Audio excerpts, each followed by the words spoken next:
Okay.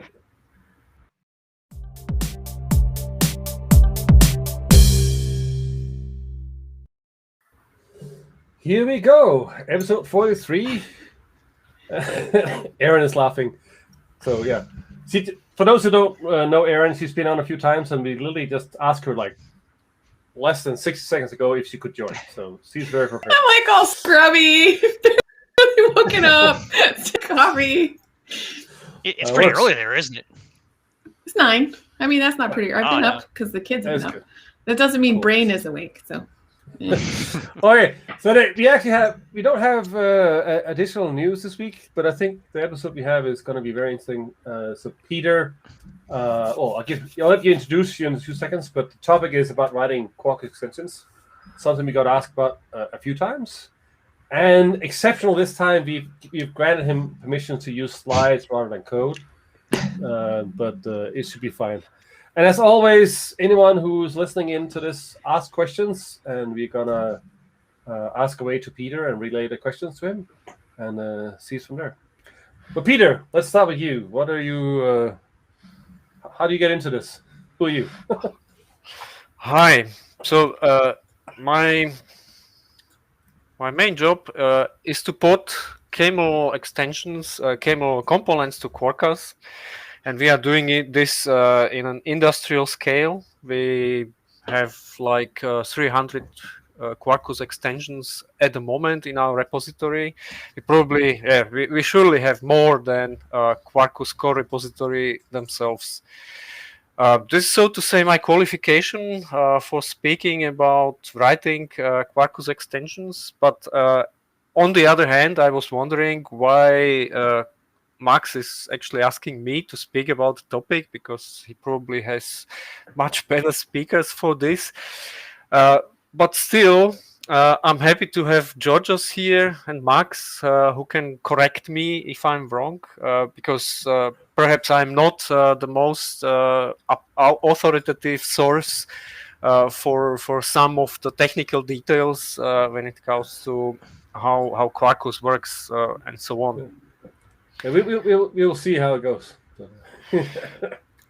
Here, I would like to use this chance to advertise Maven Daemon. That's something I use. I spent quite a lot of time in recent months. It brings a couple of improvements on top of Maven.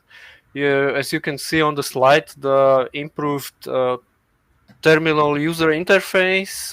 There's daemon running at the background. The class loaders of Maven plugins are cached, and because of that, just-in-time compiled code can be reused in the subsequent builds, and this all together can speed up your Maven builds. And you are welcome to try and give some feedback.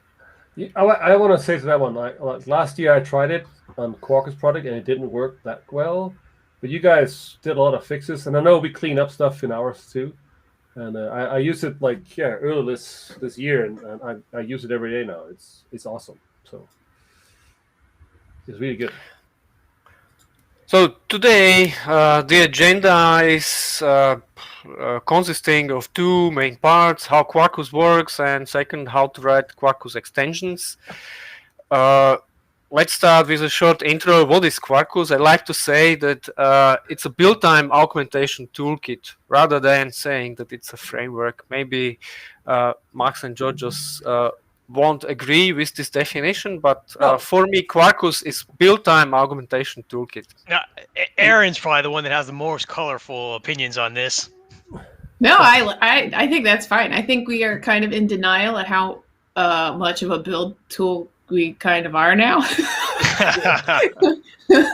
have a lot going on at build time. So yeah, I think that's fine. No, I think it's actually, we have first time Alexei Lubyansky, who does a lot of this, the internals. He explained to me what Quarkus was. He says it's not a framework, it's not an API.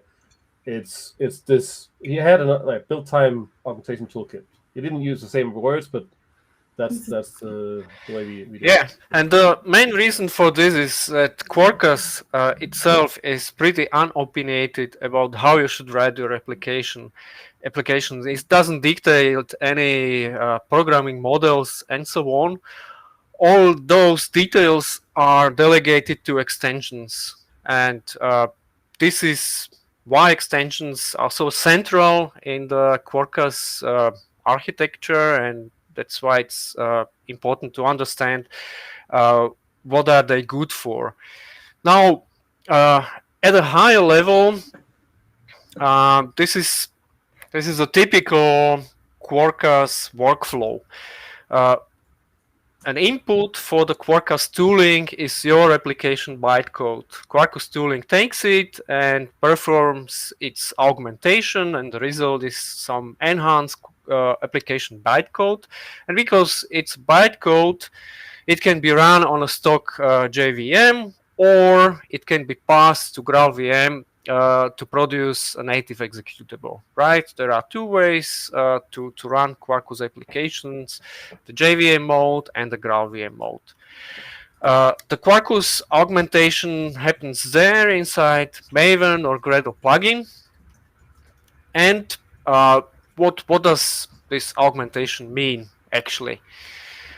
When booting a framework inside a traditional application server, such as Wildfly, there's a lot of things happening, like passing configuration files, which may be in XML, YAML, JSON, and so on. There's some class path scanning happening, especially for annotations. When those annotations are found, typically a framework needs to build some meta model that somehow describes the injection points and things like that, and I don't know, REST endpoints and so on. Then perhaps some reflection preparation is happening and proxies and so on. And finally, the application server needs to open sockets and start threads. All these things not only take time, but they also spend memory. Once you need an XML parser during your boot, it's very hard to get rid of those classes. They stay there for the whole lifetime of the application server. And in case of XML, this is literally hundreds of classes. And this is the main trick that Quarkus employs to make the boot faster and to make the amount of spent memory smaller. We call it augmentation, and it's just a process of doing as much as possible at build time instead of at bootstrap time. And the result of that augmentation process is some recorded boot sequence for your application. So now we've been speaking about Quarkus tooling, what it does roughly, and now let's look at the native compilation with GraalVM. When you use the native image command directly, you do something like this: native image jar and your application, and perhaps some dependencies there.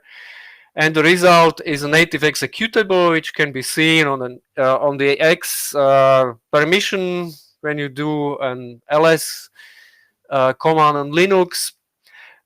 It might be surprisingly small, and when you run it, it may start in quite a nice small time, a couple of milliseconds, like here, 20 milliseconds. When you check how much memory does it spend, you will probably be surprised. That's a few tens of megabytes, depending on what your application is doing. These are the good parts. And as we all know, there are some serious disadvantages this brings. There's this closed world assumption that the GraalVM native compiler is doing, and it has a lot of consequences. And the main one is that all runtime code has to be known at build time. This is important for more effective static analysis, and because of that, the native compiler can eliminate whole classes, fields, methods, and so on. And this makes your application smaller on disk and faster to start. Because of this, dynamic class loading is not possible. It will never be possible to write a traditional application server using GraalVM, because loading vars is actually loading classes. There's consequences for using reflection dynamic proxies and some other stuff that needs to be registered at build time. And there's an important consequence for initializing classes. When you initialize a static variable, like here the new myFoo, calling the new myFoo constructor, or you have a static initializer block, all those get compiled into a CL init method, and GraalVM compiler prefers invoking this at compile time. Why? Because it's once all classes are resolved, and that may be a pretty complex process. That resolution of which class depends on which other class. So once all the classes are resolved, the compiler is able to take a snapshot of the produced heap, and that heap can be stored bit by bit into the executable, and at runtime that blob is just loaded into the memory and all classes are initialized and ready there. And that's why booting GraalVM native images is so fast. Naturally, not everything, not every class initializer can be run at build time, because sometimes we are accessing resources that are available only at runtime, such as file handles or sockets and threads. So GraalVM compiler tries to do some auto detection which initializers are safe to run at build time and which are not, and this is not perfect, and sometimes you need to do manual adjustments when you want to run or compile your code. Then last and important drawback of GraalVM is that it has a pretty complex CLI, many options. Some of those are JSON files with tens of entries depending on what you are doing inside your application. So if you would have to maintain these JSON files and all this setup manually, this would be a lot of work, and it can go out of sync from your source tree, and Quarkus is pretty much shielding you from this really good. So it saves a lot of time, and you typically just pass the native, you activate the native profile in Maven, and all this configuration is done for you under the hood.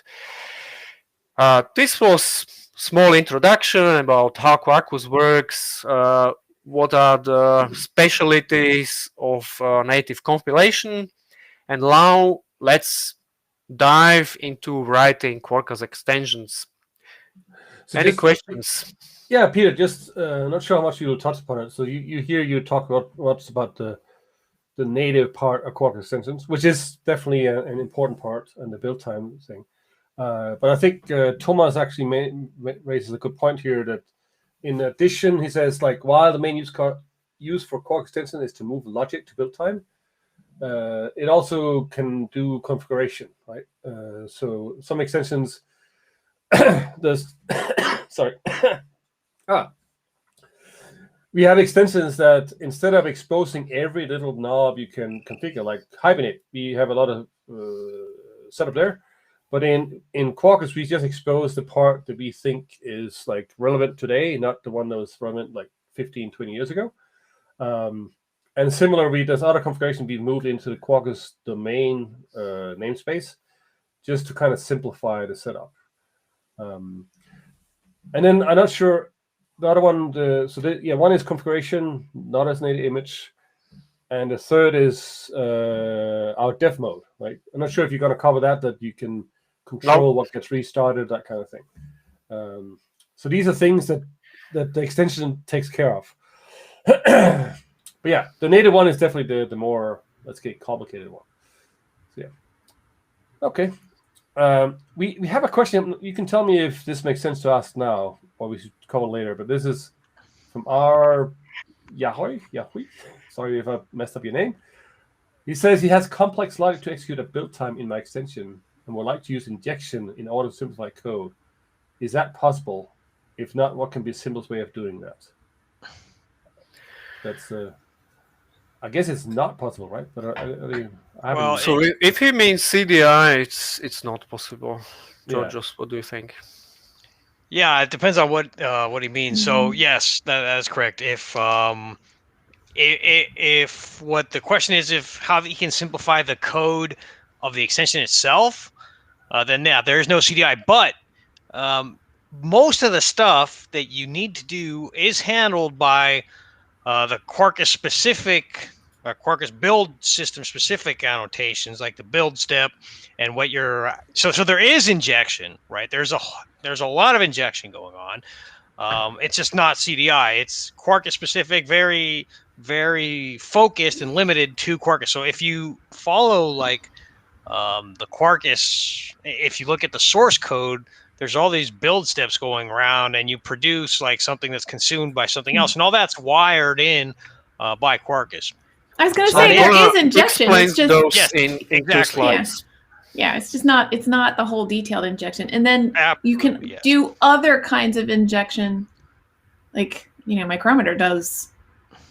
Quite a lot of let me go rummage through all of the beans that have been registered by other things, right? To pull them all together. The hard part with that is you can't do some of that at build time. Like when you opt to go, scoop for beans and whatever, you're getting more towards, whatever runtime configuration you need to have happen. Yes, absolutely. And we got another one here, which is a bit on the side here from Eduardo Gonzalez. He says, what application annotation for other languages? I know the Scala and Kotlin plugin. What is it that they do? So I'll just do a quick one, and then maybe Georgios, you maybe know more here. But we have Scala and Kotlin extensions there. I just want to make very clear the Kotlin one we do have people working on. The Scala is it's contributed like a while ago. I'm afraid it's not going to get that much maintenance. But I just want to say there's two. They are very different on maturity level. Scala is fairly old, and the Kotlin one is fairly up to date. So, Georgios, you want to cover that? What they do? Yes. Okay. So basically, their main functionality of those two extensions is to be able to hook in the Quarkus dev mode with making changes in that source code and having Quarkus hot reload those changes when you're developing the application. That's their main focus, right? So like you write Kotlin, you make a change, and instead of like the Java compiler being invoked, you invoke the Kotlin compiler. That's the main functionality. But then when you get into more details, like Jackson support for Kotlin, for example, if you have Jackson and Kotlin extensions, then we automatically register the Kotlin Jackson module for you, so things will just work magically.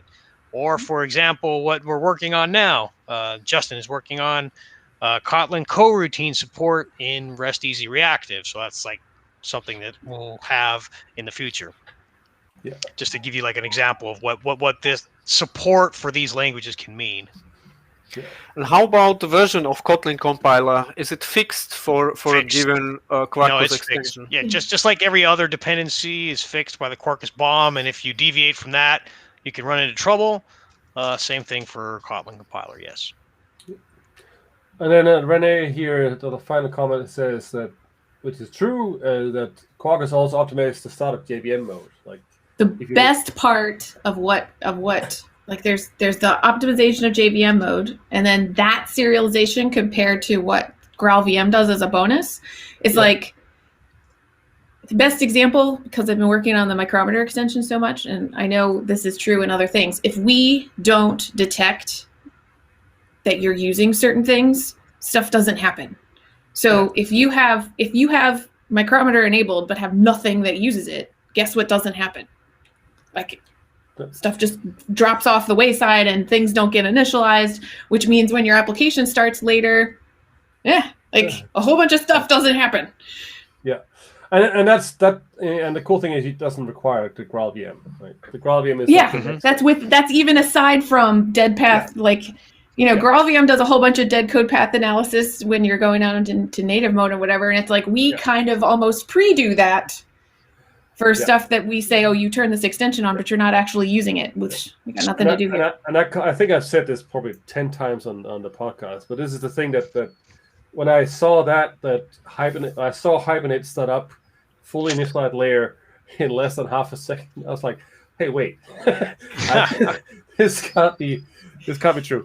But so it's just all the configuration stuff is just thrown away, right? Because it happens at those times. So yeah. So that's if you want to take it like a step further, and I know René, because he's one of our contributors, he can definitely look at this. He'll understand what I'm saying. If you really want to see like what the actual output of this build process that Peter is talking about is, then all you have to do is you have to create the package, like MBN package, and then you open up the jar, the final output, and you can see the code that is generated by Quarkus, right? So it's bytecode, but if you open it in like a bytecode viewer, like IntelliJ has or something like that, you'll see all these classes that Quarkus generated and all these steps that it's taking and all the stuff that's like hard coded into the bytecode because of what we detected and generated at build time. So that you'll see like it's very close to, let's say, what you would write as like an optimal framework if you were writing something on your own, like, but hard coding values. Yeah. So no, it's a magic thing. Okay, Peter, let's go for you have slides to show. So Quarkus extensions are units of Quarkus distribution. It's basically a Maven dependency for the end user that writes an application using Quarkus, and they typically focus on some specific library, framework, or aspect. Technically, to write Quarkus extension, you need two Maven modules. One is called build time module, which by convention has the deployment suffix, and second one is the runtime module, which doesn't have the suffix. The runtime one is the Maven dependency for the end users. And it's important to know that the deployment module is supposed or must depend on the runtime module. The build time module contains classes which have a bunch of these build step methods. And on the other side, the runtime module contains, among other things, recorder methods, which can be seen as a chunks of the recorded boot sequence that will be run at runtime to start your application. Let's have a look at those build step methods first. So, build step method typically produces a build item like this. This example name step produces a name build item. What is name build item? Name build item is a final class that contains some payload. In this case, it's a name, right? It could be something else. It could be any piece of information that is relevant at build time for augmenting some specific application. Right? So, in the previous example, we have produced a build item out of nothing, so to say. Here is, in this example, we are combining some build item into a new build item. We are combining name build item, or we are using name build item to produce hello build item. Like this, we are using the payload from the name build item to produce the hello build item. And the definition of hello build item is something like this. And now the dependencies between these two methods decide the order in which these methods are executed.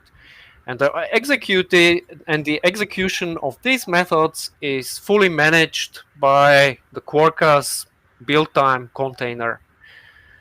So, because hello build step needs name build item to produce its hello build item, the name step producing the name build item must be executed first. So, in previous examples, we had build step methods that had one parameter, and they were producing one build item. It can be more complex. One build step method can consume multiple build items, and it can also produce multiple build items through this dedicated build producer classes. Here is an example. We are producing hello build item, and we are producing some foo build item from a single build step method. Was there a question, Max? Sorry, no. There was just Antonio saying he was happy to have Quarkus Inside at 3 p.m. for him. Okay. So he could watch it while he's locked down at home and the kid's having a nap. So yeah, yeah. So okay. That's good. That's good to hear, by the way, because I'm one of the reasons why it's at 3 p.m. because I don't want to be at 6 p.m. So that's so. But anyway, good to hear, Antonio. So go ahead, Peter. So these were the primitives, and now we should actually have a look at an example that has some real meaning in the reality. This is a very common scenario seen throughout Quarkus extensions. To find classes having some annotation and registering for them then for reflection, so that they can be compiled flawlessly by GraalVM native compiler. How would we do it? And the answer is there's Jandex. Jandex is an offline Java annotation indexer. Offline means that it's able to query and scan for annotation inside a jar or inside compiled Java bytecode without loading the classes. It's a pretty old project. It existed, I don't know, 5, 10. More than just annotations. Yeah. More than just annotations. Jandex is not only, of course, yes. Methods, I will show all the things. More examples with this. It was the big when we did the Wildfly. So Jason Green, who was the author on that one, I believe it was a big part of when we did Wildfly that it was the big key of making that speed up back in that's like 10 years ago. But yeah, it's been maintained and used, and it's pretty awesome. Yeah. So in short, Jandex is available inside Quarkus extensions, and there's a dedicated build item through which you can access Jandex. This is it. It's called Combined Index Build Item, and it contains the indexed dependencies and the application code of the application that is just being built. And if you are interested in some specific annotation, you can use this get index, get annotations API to get and iterate through the annotation instances. Here, the JSON deserialize is just an Jandex representation of the annotation name.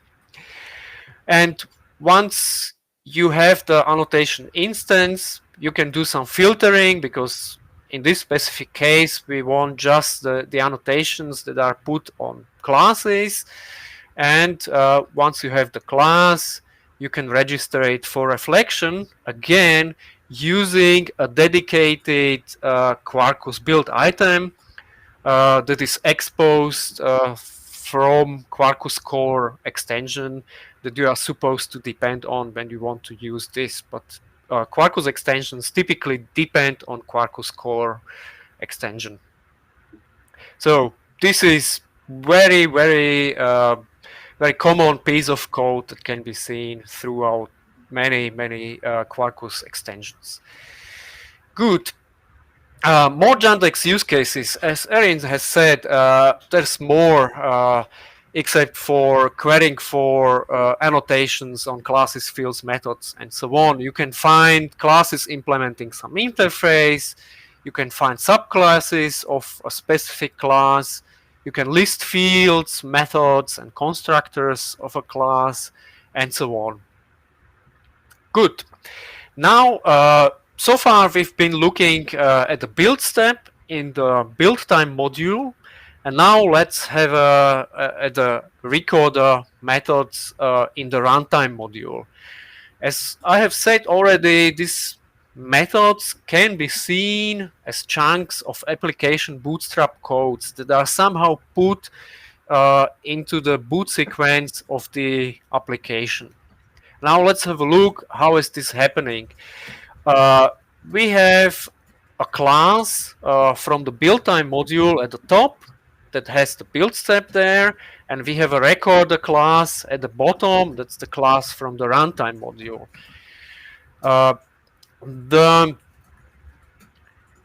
An instance of the runtime class can be passed as a parameter to the build step method. And not only that, we can also invoke a method of that recorder class. But now, think of it. We are invoking a method of runtime class at build time. How can this work?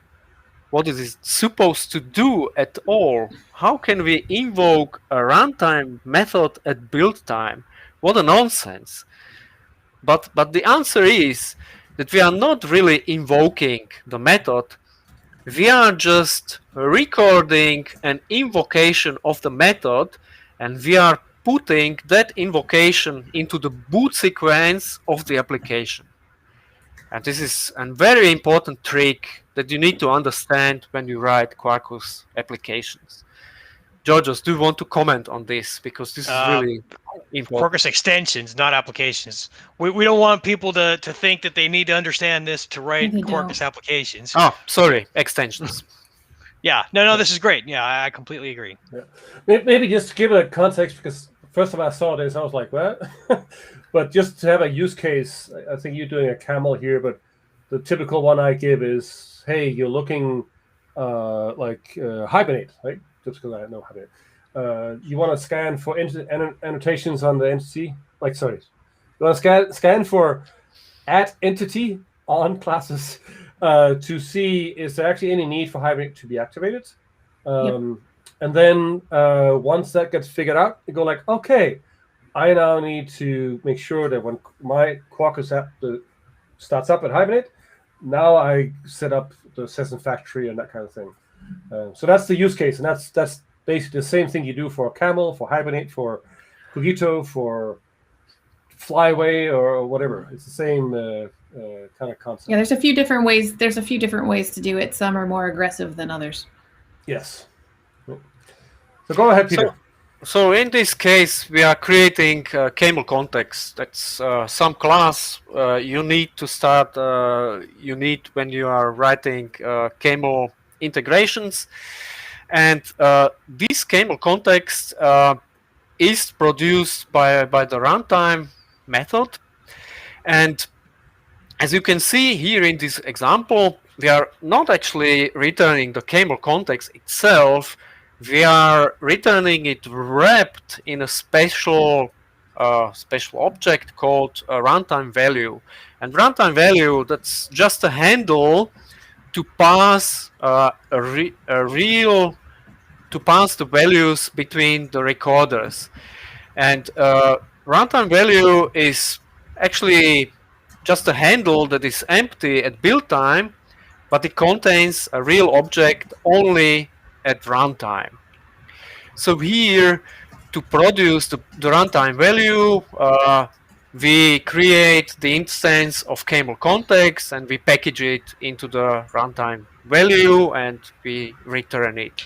And then the individual build step methods in various extensions that need camel context and that need to enhance it in various ways, they can consume a build item containing this handle and can adjust it in various ways, but again only in the recorder methods that are run at runtime. Good. Just note here that the build step method has a special annotation called record, and the record annotation has to be there once you are injecting or once you are passing a recorder instance into the given build step method. I will explain later what this record annotation is doing. Good. As I already said, extensions may depend on each other. Let's have an example. For example, a microprofile matrix extension of camel Quarkus needs to do some adjustments on camel context. So it means that the microprofile matrix extensions has to depend on camel Quarkus core that is producing the camel context build item. And here is how it would work on the code level. We have a build step method in the build time module, and that build step method gets an instance of microprofile matrix recorder. And that recorder is adjusting the camel context in some way, right? It's consuming here the camel context runtime value, and we can unwrap it to get the real object there that is valid at runtime, and we can do some manipulation there, like add some event listener. And that's all what actually the microprofile matrix is supposed to do. It adds some event notifier to the camel context, and in that way, when you add the microprofile matrix extensions as a dependency, this happens. Again, there's this record annotation, and we will explain later why it is there and what it's doing. So we spoke, or we mentioned already that Quarkus, the result of Quarkus augmentation is some bootstrap sequence. It's some recording. It's a collection of steps that need to be performed in some specific order. Some of those steps may be called or may be invoked from a static initializer, and some of the steps need to be called from a main method. And that's exactly what the record annotation is for. There are two values that it can have. The first one is static init, and the second one is runtime init. So the things that are annotated with static init are put into the static initializer, and the ones that are annotated with runtime init are invoked from the main method. Why do we do this distinction? Is that GraalVM native compiler likes it in this way, and once things are invoked from the static initializer, GraalVM can produce a much more effective bootstrap code, or as we have mentioned earlier, the static initializers can actually be executed at build time, and the heap of the build time JVM is just put into the native executable, and at runtime it's very fast to copy it into the memory. Okay, so this is a pseudocode that you could see, or that I've just written down for you to have some illustration what's happening there. So the recorder methods are called in that specific order, and there the output of the one is used as an argument for the second one. That's the principle. And as George just said earlier, if you take some bytecode viewer and open the code produced by the Quarkus tooling, you would see something similar like here. George, do you want to comment on this? No, I'm good. Looks good to me. All is clear. Thanks. So go ahead. Among things that can be done from a static. I was muted. It's okay. Yes. When I did this not that long ago, I will tell you the hardest part sometimes, if you're not used to writing this, is really to remember what you're doing in these methods, because it's like you have to relearn how you're coding, because you're not coding for stuff that happens right now. You're coding for stuff that will be replayed sometime in the future. Yes, that is. It is a little bit of a time. That's a mental hurdle that is really like challenging initially, but once you get over it, like everything. Once you get over it, when you're first learning it, it's oh right, this happens. Right, later. I'm just making bytecode that will be replayed later. Right. Yes, exactly. Well, the best formulation for this I have. We are recording an invocation of a method. That's what we are doing at build time. We are recording an invocation. That's it. Yep, and it's like all the words are there that it says record, and like all the cues are there. But I will just tell you, if you go to write your own extension the first time, even though the words are there, you have to think about it. Like, oh no, wait, this is what that actually means. By the way, this reminds me, it might be good for those who might have joined in later, that what we're showing right now is only if you want to write an extension. Yes. If you're a user of Quarkus, this stuff you probably don't need, like in 99% of cases. It's only if you want to, hey, I want to make a framework that's not working Quarkus, work well with Quarkus. That's here. So this is not normal Quarkus code. If you jump in, this is the like deep dive of how to actually make Quarkus extensions. So yeah. Okay, and among those things that can be done inside the static initializer is opening sockets and accessing files and so on. Good.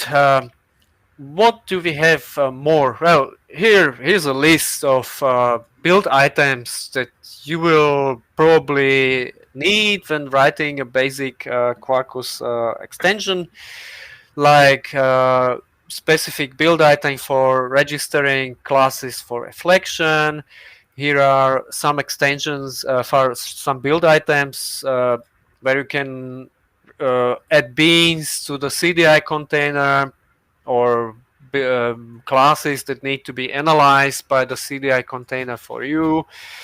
Then there's something with SSL in the native mode.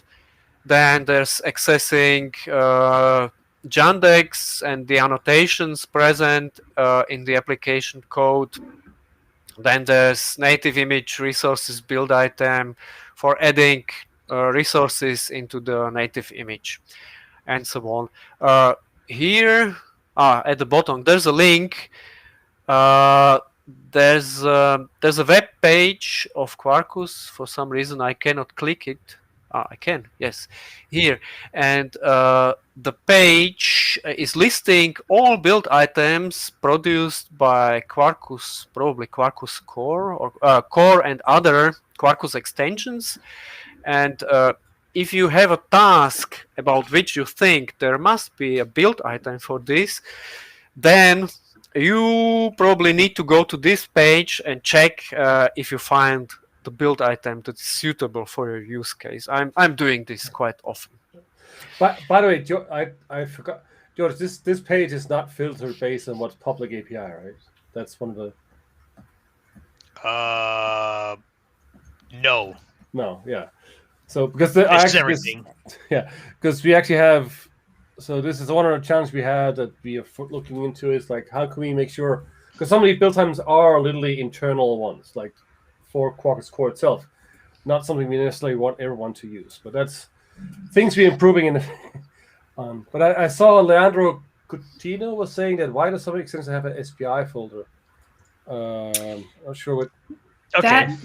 That one is it. This is one of those things where lots of us have hit things. If I, in Micrometer, need to use something in Undertow, I don't want to require the Undertow extension necessarily. I don't want to cause that extension to load, but I might need a build item that it provides, right? So that I can do some processing if I detect some capability is enabled. So all the SPI folders, that's what it allows me to do, is use those build items that I need without requiring the entire extension.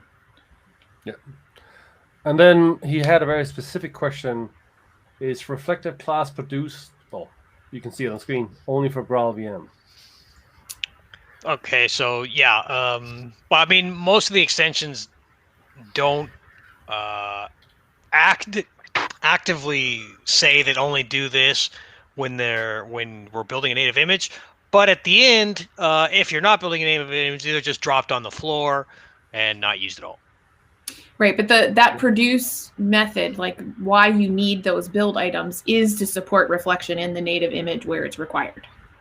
Mm-hmm. That's what it's for. So it is about GraalVM or Mandrill. I mean, it's for native images. Yeah, is what that is. Good. Next topic is extension configuration. Extensions expose their configuration in form of annotated pojos, and these come in 3 flavors: build time, build and runtime fixed, and runtime, depending on when that specific piece of configuration is available or visible, and where it can be set by the end user. Here's an example of some piece of cable configurations. Here at the top, we say that this specific piece of configuration will be available under quarkus.camel namespace. And there's some sub namespace called main, and in that main sub namespace we have a configuration option called enabled, right? And once we have this, we can call this is actually quarkus.camel.main enabled. We can set it like this in application properties. Once we have this configuration pojo, we can inject it into a build step method and do something based on that specific piece of configuration, like here. If it's enabled, we do something, otherwise we do nothing. Or we can pass it to a recorder method, and it's then available inside the boot sequence, so to say, and we can do conditional things there based on that. Or there's an alternative microprofile API for accessing the same piece of configuration, like this.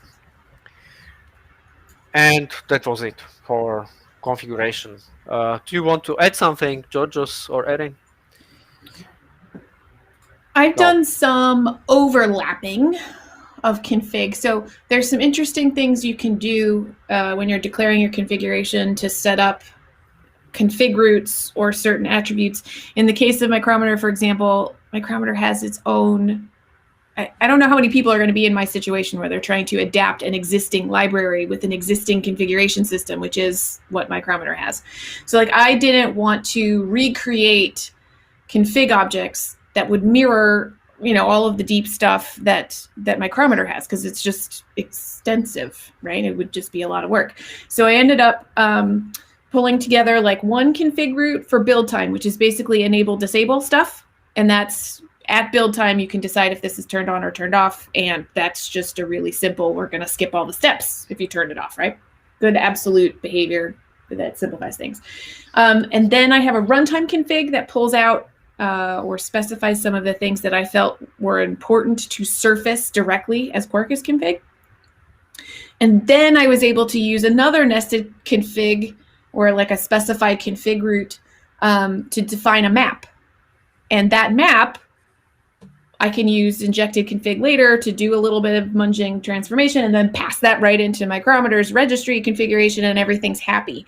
So you can, you know, to go over what all your config stuff works, you know, that's basically how you do it. But because of how you compose the different patterns, you can then support and adapt to whatever library, right? As an extension writer, you can, you know, do the pre-configuration or default setting or adaptation or whatever that you need, so that then you can initialize the library that you're using with a suitable set of defaults. Does that make sense? I think I rambled.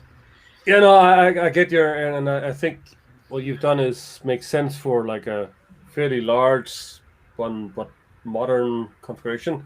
I just gonna give one warning is that we have done the same thing with Kubernetes, for example. Like there's a whole like how to configure decorate.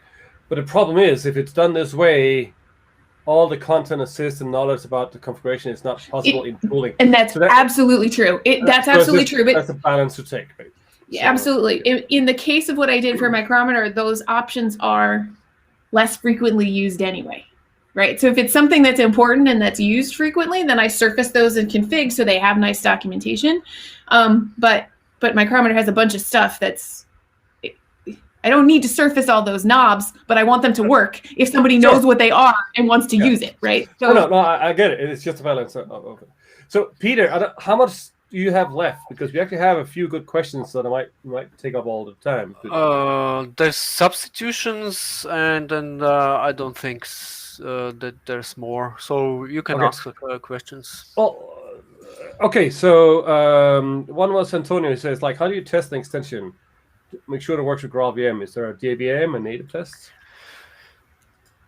So there's more ways how to test extensions. I haven't covered it is in this talk, but basically the most common integration test we have in Camel Quarkus is basically the same as you would test a real end user application, right? Using the Quarkus test and native test annotations.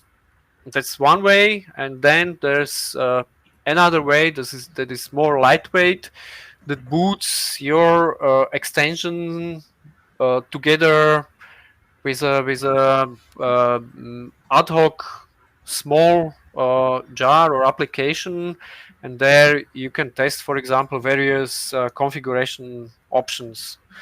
The best way to have a look how Quarkus extensions are tested is to look either into Quarkus source tree or Camel Quarkus or whichever other extension. The Quarkiverse stuff is a nice place to look now because it isolates the extension. It's a smaller tree to look at, but you still have integration test folders, so you can still see how those are working, and it's just not quite as deep.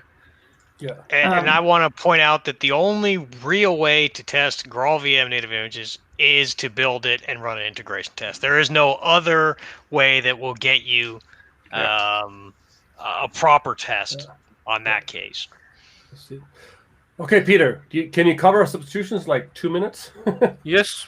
Let's get the... So they are provided by Graal for replacing classes in the native image. They are really last resort for fixing things you can't fix in any other way. For example, if it's a third-party code, or if you want to disable some if branch that is not important in the native mode, and if this would enable further optimizations of the native compiler.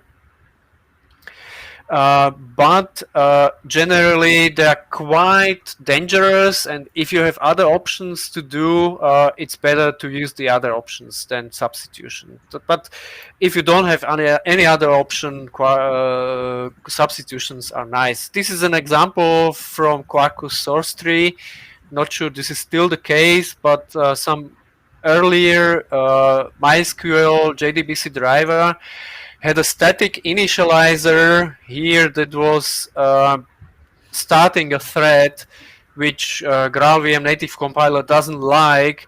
So for this, you would create a substitution class, and you wouldn't put any static initializer there, and you would overwrite a method that would do nothing. So the behavior wouldn't be really the same like in JVM mode, but it would work. We have other example was also JDBC driver where they were opening up like swing dialogues for username passwords, and that stuff was being stripped out. So, okay, further topics that I haven't covered here are bytecode generation with Gizmo.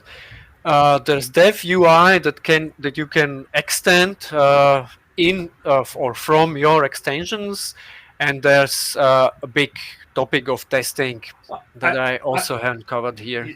You just gave, you know when you come back then, like what you're going to talk about next time you're here. Gizmo's fun. Yeah. I use Gizmo because Georgios taught me. So yeah, you have 2 more questions, and I really have to run it a full hour. So one was from Johan saying, maybe it's answer later, but he's confused about features and capabilities. When should you use one versus the other? Well, okay, feature basically is just to display something like when Quarkus starts, when it shows like what extensions are added. That's basically pretty much it. Capabilities are something more advanced that that Alexei actually that you mentioned earlier is overhauling. So basically the idea that we had initially, but it was never put into place, but Alexei is putting it now, is that you can have extensions that offer the same capability, but they're not they can't work together. So the Quarkus tooling will be able to detect that. So like you're not supposed to have REST-easy and REST-easy reactive together because they both implement JAX-RS, or same for Hibernate and Hibernate reactive, maybe. So that's basically what the capabilities are for, and yeah. So it's not actually used, but yeah, it will be soon. It will be soon. Yeah. And then I think there was one more completely different one, not specific to extensions. It's just Yao says, quick one. It's possible to use a tool like JProfiler with native executable. So no, yes. So no, you can't use JProfiler specifically, because the all the good pieces that the JVM has is just not there in a native image. But we do have. We are in progress of adding JFR support together with the GraalVM team and our Red Hat OpenADK team. We're adding JFR, so Java Flight Recorder, to it, and I believe that should be able to record some of these things, not all of them. And then, of course, and I haven't tried this, but any other native profiling tool should be able to hook into this. But of course, that's on a much lower level than your like Java level. But I'm not sure if you've done anything there. I can't remember any names now, but yeah. But no, it's in general, no, it's hard. But there is coming something in the flight recorder stuff. Do you guys know anything else in that area? Not that I can think of. No. And Java agents. Oh, this is such a good question. Java agents get super interesting. That's an issue that you should open on the Micrometer Quarkus registry thingy, and we can fuss with it. But yeah, native images with agents. Like, so when you usually have an agent with JVM mode, what you're doing is it hooks in at boot time, and then it goes and looks at classes, right? And it goes and it augments the methods, right? So it's adding. Now, the problem is once you've gone to a native image, all of those method signatures are gone. They've been baked and code has been removed. So half of the things that the agent is looking for, most of the things that the agent is looking for, are not there. They're just gone, which means the agent can't orient itself. It's not going to be able to automatically instrument those methods because everything looks different. You've gone from a class, like normal class bytecode, to like tiny micro version of it, right? That's baked. And those agents happen, like those agents instrument the code at runtime, not at build time, pre-bake, go down to, minimal footprint. Yeah. But that's the thing is, Datadog or someone else could implement that Java agent as a build time thing, right? They would have to, but that's what I'm saying. So in the case of Datadog or New Relic or pick an observability agent, right? That's my jam. So over in the Quarkus, the Quarkiverse Micrometer extension, I'm trying to make sure that at least the Micrometer registry for Datadog will work in native mode, and the registry for Stackdriver will work in native mode, which is not going to be the same as the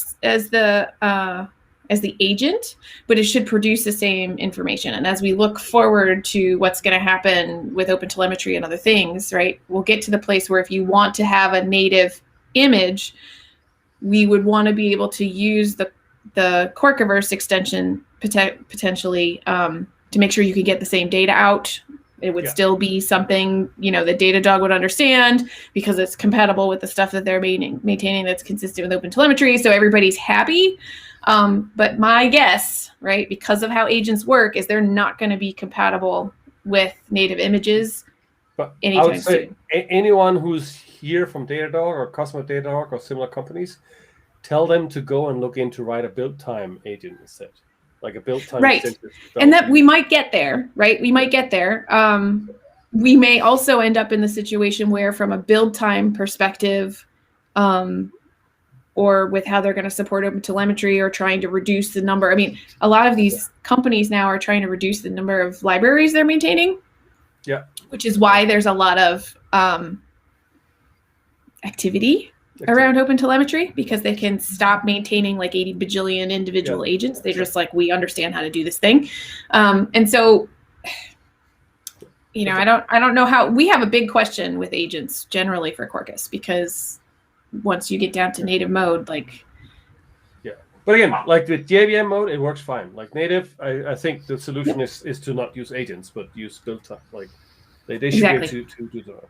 Okay, guys, we have to stop because I'm late to a meeting. So thank you, Peter.